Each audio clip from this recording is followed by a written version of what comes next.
Hello everyone, स्वागत करता हूं आपके अपने यूट्यूब चैनल साइंस क्लासेज में। मैं इसके सोनू सिंह आज आपके लिए लेकर आया हूं 12th class Bihar board chemistry का फर्स्ट चैप्टर, जिसका नाम है ठोस अवस्था अर्थात सॉलिड स्टेट।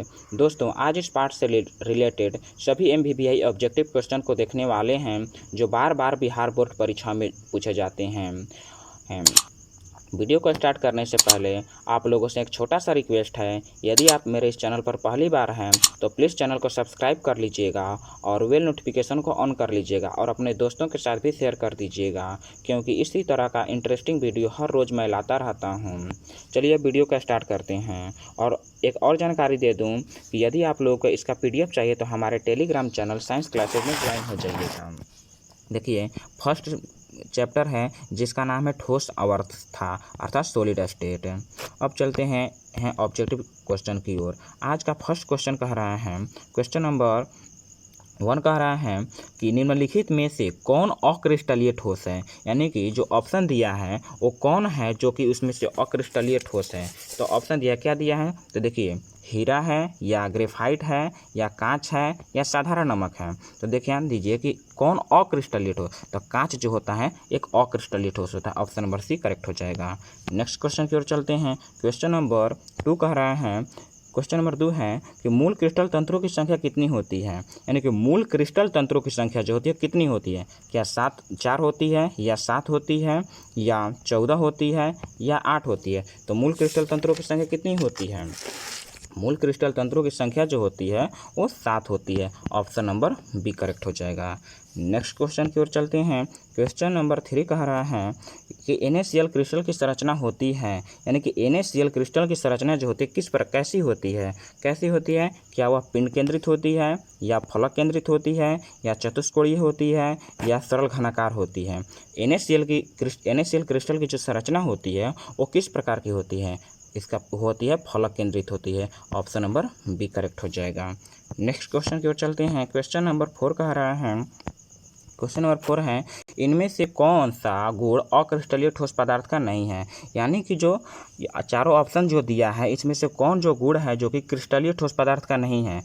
ऑप्शन दिया है कि विभिन्न दिशाओं में समान गुण, दूसरा ऑप्शन दिया है सुस्पष्ट द्रव्यांक, और ऑप्शन सी दिया है निश्चित ज्यामितीय आकार, और ऑप्शन डी दिया है उच्च अंतराणविक बल। चूँकि हम जानते हैं कि क्रिस्टलीय ठोस जो होता है एक समदैशिक होता है, अर्थात क्रिस्टलीय ठोस जो होता है असमदैशिक पदार्थ होता है और यह जो होता है विभिन्न दिशाओं में असमान गुण प्रदर्शित करता है, लेकिन पहला ऑप्शन में दिया है कि समान गुण प्रदर्शित करता है, इसलिए ऑप्शन नंबर बी क्या हो जाएगा, करेक्ट हो जाएगा। नेक्स्ट क्वेश्चन की ओर चलते हैं। क्वेश्चन नंबर 5 कह रहा है, क्वेश्चन नंबर 5 है, क्रिस्टल में संभावित आकाशीय जालक कितने प्रकार के होते हैं, यानी कि क्रिस्टल में कितने आकाशीय जालक हो सकते हैं, एक क्रिस्टल में कितने आकाशीय जालक हो सकते हैं, क्या 23 हो सकते हैं या 7 हो सकते हैं या 230 हो सकते हैं या 14 हो सकते हैं। कितने प्रकार के क्रिस्टल में कितने प्रकार के आकाशीय जालक संभव हो सकते हैं, तो इसका राइट आंसर होने वाला ऑप्शन नंबर डी हो जाएगा, यानी कि 14 आकाशीय जालक हो सकते हैं। नेक्स्ट क्वेश्चन की ओर चलते हैं। क्वेश्चन नंबर 6 है कि सरल इकाई सेल में परमाणुओं की संख्या कितनी होती है। सरल इकाई सेल में परमाणुओं की संख्या कितनी होती है, 1 होती है, 2 होती है, 3 होती है या 4 होती है। तो इसको ध्यान दीजिए कि सरल इकाई सेल में परमाणुओं की संख्या कितनी होती है, तो इस होती है 1 होती है। ऑप्शन नंबर ए करेक्ट हो जाएगा। वहीं अगर कहेंगे पिंड केंद्रित या BCC में परमाणुओं की संख्या कितनी होती है, 2 होती है, और FCC में कितनी होती है, 4 होती है।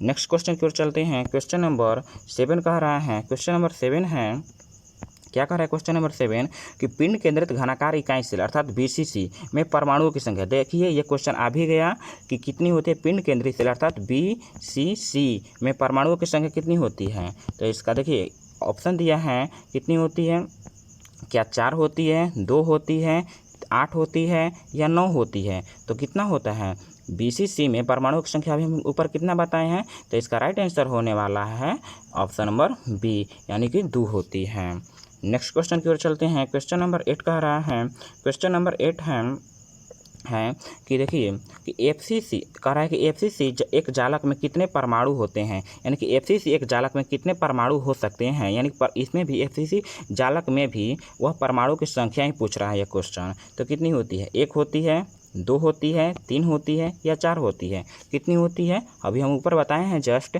कि कितनी होती है, तो 4 होती है, 4 होती है ना, इसलिए ऑप्शन नंबर डी करेक्ट हो जाएगा।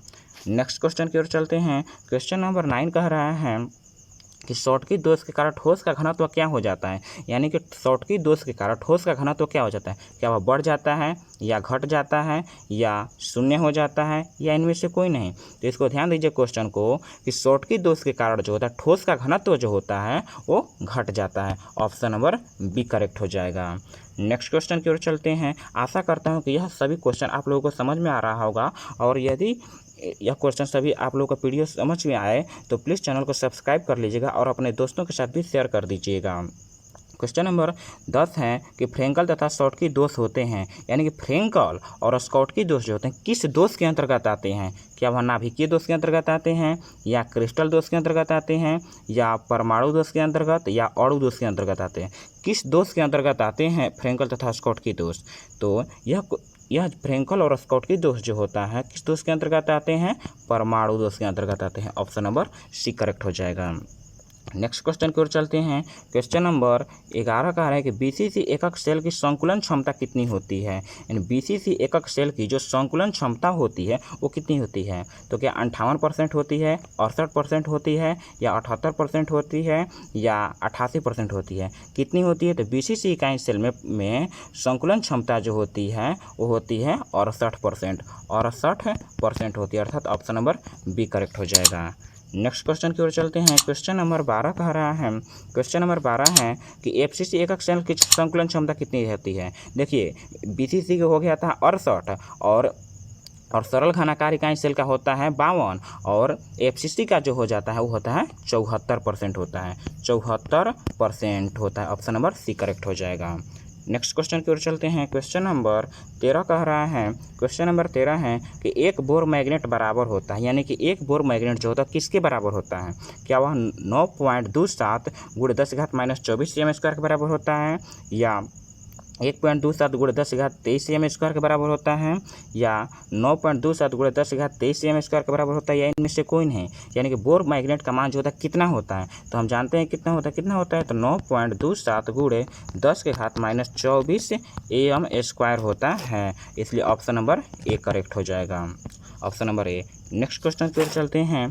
क्वेश्चन नंबर 14 कह रहा है कि निम्नलिखित में कौन हाइड्रोजन बंधन नहीं बनाता है, यानी कि जो चारों ऑप्शन जो दिया है इसमें से कौन वो है जो कि हाइड्रोजन बंधन उसमें नहीं पाया जाता है, क्या वह NH3 है या H2O है या HCl है या HF है, कौन है जो कि हाइड्रोजन बंधन नहीं बनाता है। तो ध्यान दीजिए कि HCl जो होता है वो हाइड्रोजन बंधन कभी नहीं ये बना सकता है, इसलिए ऑप्शन नंबर सी करेक्ट हो जाएगा।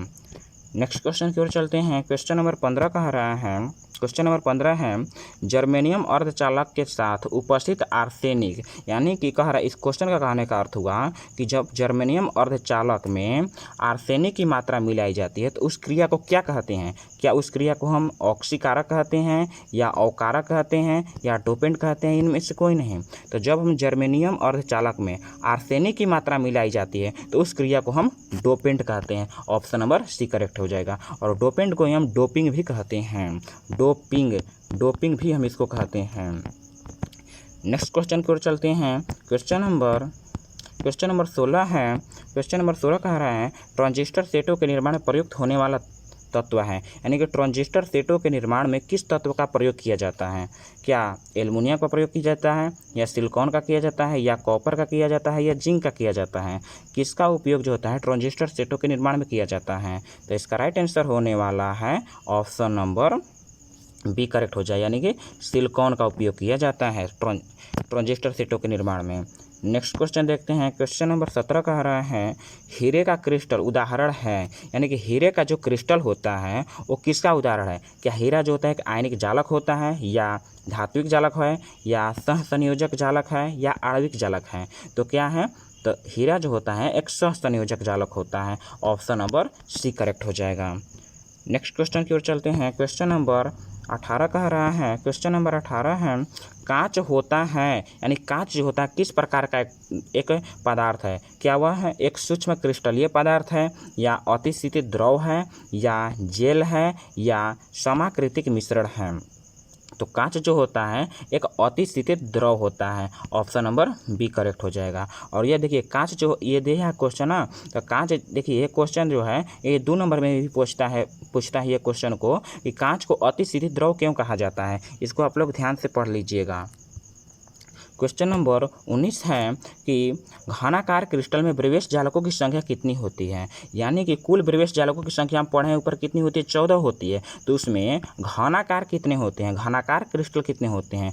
3 होते हैं घनाकार crystal. Option number A correct हो जाएगा। नेक्स्ट क्वेश्चन की ओर चलते हैं। क्वेश्चन नंबर 20 कह रहा है, क्वेश्चन नंबर 20 क्या कह रहा है कि देखिए क्वेश्चन नंबर 20 है, किस प्रकार के क्रिस्टल में प्रवेश जालकों की संख्या जो होती है सबसे अधिकतम होती है? यानी कि किस प्रकार के क्रिस्टल में प्रवेश जालकों की संख्या जो होती है सबसे अधिक होती है? क्या वह घनाकार में होती है, या ट्राइक्लिनिक में होती है, या ऑर्थोरोम्बिक में होती है, या टेट्रागोनल में होती है? तो किसमें प्रवेश जालकों की संख्या सबसे अधिकतम होती है? तो ऑर्थोरोम्बिक में प्रवेश जालकों की संख्या जो होती है सबसे अधिकतम होती है। इसलिए ऑप्शन नंबर सी करेक्ट हो जाएगा। दोस्तों यदि वीडियो पसंद आए तो प्लीज़ चैनल को सब्सक्राइब कर लीजिएगा और बेल नोटिफिकेशन को ऑन कर दीजिएगा, ताकि जब भी मैं इस तरह का इंटरेस्टिंग वीडियो लाऊं सबसे पहले नोटिफिकेशन आप लोगों तक पहुंच सके।